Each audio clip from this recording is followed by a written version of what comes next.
Thank you very much. Muito obrigado. Eu também gostaria de agradecer à Unesco e à EBC por organizar este evento e por me convidar para estar aqui. Eu tenho uma apresentação em PowerPoint que eu acho que está sendo carregada. Eu vou dizer algumas palavras sobre o enfoque da minha apresentação. Esse painel vai considerar a questão do jornalismo. Muitas das discussões ocorridas ontem também tiveram a tendência de enfocar a questão do jornalismo em si. A minha apresentação, portanto, não considerará questões como programação cultural, programação educacional e todas as outras razões que estão sendo dadas para termos uma radiodifusão pública, como vimos hoje de manhã. E, é claro, em muitos países, uma das principais razões que é colocada para termos uma radiodifusão pública, um sistema de radiodifusão pública, seria o que chamam de diversidade cultural. Mas no jornalismo, obviamente, outras questões de diversidade são envolvidas, e essas são aquelas que eu gostaria de enfocar na minha apresentação.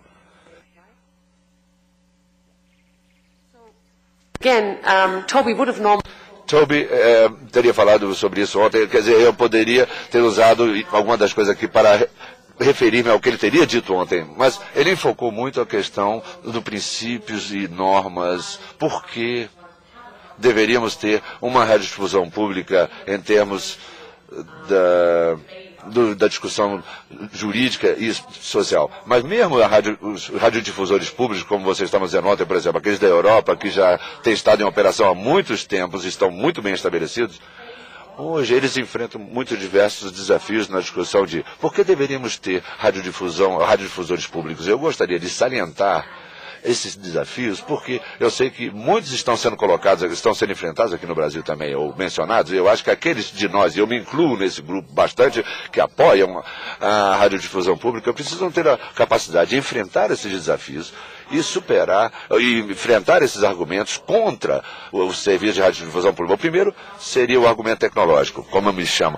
Foi dito que nós temos milhares de plataformas e fontes de informações atualmente, em termos também de televisão, você pode ter satélite, via satélite, a cabo, na internet, conexões terrestres. Quando os radiodifusores públicos foram criados, na Europa e em outros lugares, o principal argumento era de que há tantas frequências apenas, então não podemos ter muitos diferentes atores envolvidos. Então agora as pessoas dizem, nós temos tantas opções, por que deveríamos ter radiodifusores públicos? O segundo argumento principal, que tem sido colocado muito fortemente também em nível internacional, é que os radiodifusores comerciais, tenho certeza que pessoas estão dizendo aqui, os radiodifusores comerciais, que, é claro, quando os públicos concorrem com eles, usam argumentos que essa concorrência é desleal. Vocês podem não concordar com isso, mas isso está sendo muito bem colocado, principalmente na Organização Mundial de Comércio. Os radiodifusões obtêm financiamento público e também concorrem conosco por propaganda. Então é preciso ter consciência desse argumento. Eu não concordo, mas está lá. É um argumento que precisamos ter consciência. Um outro argumento que é colocado muito frequentemente é de que, bom, como eles recebem essa vantagem de ter financiamento público, eles se tornam grandes demais. A BBC foi muito mencionada nesse sentido. A BBC, se você classificar as empresas de mídia do mundo, independentemente de serem públicas ou privadas ou comerciais, elas estão no número 16. Então, é uma classificação muito alta. E, quero repetir, esses radiodifusores comerciais, olha, dizem que eles têm poder demais, esses de radiodifusores públicos, porque tem financiamento público e ainda gozam de outros privilégios. E, por último, segundo, quase a penúltima argumento, eles dizem que é público, mas, na verdade, não é tão independente. Bom, esse argumento, infelizmente, em muitas partes do mundo, é verdade, tende a ser verdade. Você tem muitos países, por exemplo, na África, que tem radiodifusores estatais com financiamento estatal, e não apenas do Estado, também controlado pelo Estado. Então o argumento é de que o diretor dessas empresas pode ser uma pessoa designada por motivos políticos. Então, tudo começa com o presidente e termina ali. E E aí você também tem o partido dominante que controla o que acontece aí. Então há muitos argumentos contra esse tipo de mecanismo. Esse também é um outro argumento. E muitos palestrantes estavam dizendo ontem que é muito importante que os radiodifusores públicos sejam independentes. Eu vou falar um pouco mais sobre isso em relação ao jornalismo, mas o que é percebido, que também que ele seja percebido como independente. Outro argumento também é dizer, bom, com todas essas outras maneiras de obter informações e obter jornalismo, será que nós precisaríamos realmente pagar por esse serviço? Esse é um outro argumento. Próximo slide, por favor. Bom, como o Toby já mencionou alguns pontos que estão aqui, eu acho que é realmente muito importante para o jornalismo, é algo que não foi mencionado ainda, que múltiplas plataformas e escolhas não é pluralismo. Eu acho que isso aí está no seu livro, se eu não me engano, né, Toby? Porque o pluralismo, na verdade, é realmente aquela abrangência de variedade independente de você fazer ou não dinheiro com isso. E a ministra Helena Chagas ontem realmente falou muito bem, porque a radiodifusão pública, ela, na verdade, contempla o cidadão e a radiodifusor comercial, obviamente, ele leva em consideração o consumidor. Não quer dizer que a qualidade vai ser melhor ou pior, mas é uma abordagem diferente. Mas no jornalismo, por exemplo, uma das informações que nós temos, e responde algumas perguntas que de repente o mercado não vai responder, supre algumas necessidades, mas algumas pessoas podem falar sim, mas isso pode ser visto naquele mercado literário ou canais de televisão pela internet, mas a questão é que o radiodifusor público torna essas questões popular. Nós podemos ver, por exemplo, documentários sobre grupos de sociedades que normalmente não têm voz. De repente não às 8 da noite, mas às 10 da noite, vamos dizer, e todo mundo pode ver, porque é algo que está sendo transmitido para todos os domicílios. E se é um canalzinho de internet, por exemplo, não é necessariamente algo que vai chegar a todos os domicílios. Como já foi dito também, ele pode melhorar a qualidade da programação no jornalismo. Eu acredito que há realmente vários exemplos onde o radiodifusor público faz isso, e também acho muito importante acrescentar também que os radiodifusores públicos, pelo menos aqueles que são fortes, têm o seu próprio programa de capacitação que são muito bons. Então, na verdade, eles aumentam a qualidade não só do que eles estão transmitindo, como também do que está entrando, né? Que seria o material humano, recursos humanos da empresa deles. Nós temos também, né, questão de acesso de sistema. Bom, na maior parte dos países ainda é terrestrial.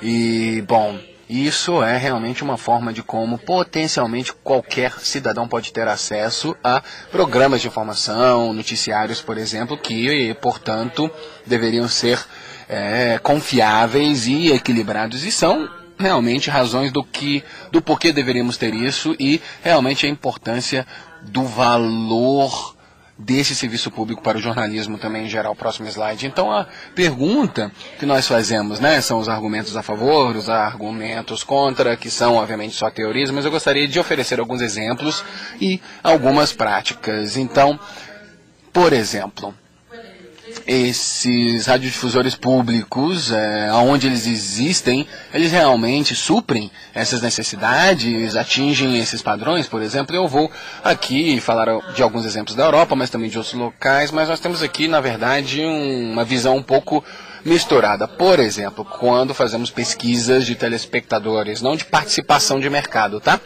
Como, né, ouvimos hoje de manhã, realmente isso é muito importante, você ter acesso, se o radiodifusor público, por exemplo, ainda tem o apoio do público, isso é importante. Você termina vendo que, por exemplo, em países como o Reino Unido, na Alemanha, na maior parte dos países escandinavos, os programas de noticiário, porque estou aqui focando em jornalismo, os programas de notícia, né, os noticiários, para eles costumam ser muito popular e costumam ser o líder de mercado, por exemplo, na participação que eles têm, e terminam sendo realmente, tem um maior número de telespectadores de qualquer um dos seus concorrentes. Por exemplo, uma pesquisa no Reino Unido há 2 anos atrás, 87% das pessoas que participaram da pesquisa falaram que sim, a BBC é muito importante, que é esse sistema de radiodifusão pública. Agora, quando perguntaram se o dinheiro que eles pagam para manter a BBC e outros serviços, somente 57% respondeu dizendo que sim, eu acho que vale a pena. Na Alemanha,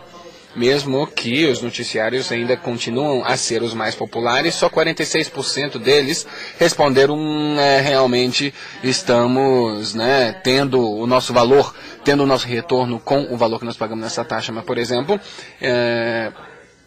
então, por exemplo, 43% na Alemanha achava que tinha um certo viés desse radiodifusor público, o que é realmente uma porcentagem bastante grande. Se analisamos o leste europeu, onde nós sabemos que os radiodifusores públicos são mais recentes, porque eram radiodifusores estatais, e aqui são países onde nós temos realmente algo muito interessante, pois tivemos uma introdução da radiodifusão comercial e a reforma do radiodifusor e radiodifusão estatal para virar pública. E ali também está tudo um pouco meio misturado e não muito claro, mas a maior parte dos países ali do centro europeu e leste europeu, os radiodifusores públicos estão realmente com problemas. A exceção são aqueles países ali do leste europeu, como a República Tcheca, Bulgária, Hungria, Polônia, por exemplo. Não estou nem falando de Rússia, por exemplo, porque a Rússia é um caso à parte, por exemplo, Mas nós temos outros sistemas de radiodifusão pública também que são muito claros, mas mesmo assim, todos os países que passaram por esse processo de reforma, muitos deles fracassaram em introduzir realmente essa transferência, essa fé da radiodifusão estatal para a pública, muitas vezes porque as estruturas governamentais muitas vezes não parecem ruins, e a estrutura dessa empresa também não parece ruim, mas a cultura por trás dessa radiodifusão não mudou. Então, por exemplo, a estrutura governamental, mesmo que você tenha representantes de partidos variados, eles se sentem influenciados, vamos dizer, por certos grupos. E nós temos alguns exemplos de interferência direta, por exemplo, na cobertura de jornalismo de alguns desses radiodifusores. A Hungria, por exemplo, é um exemplo bastante preocupante, a Bulgária é outro.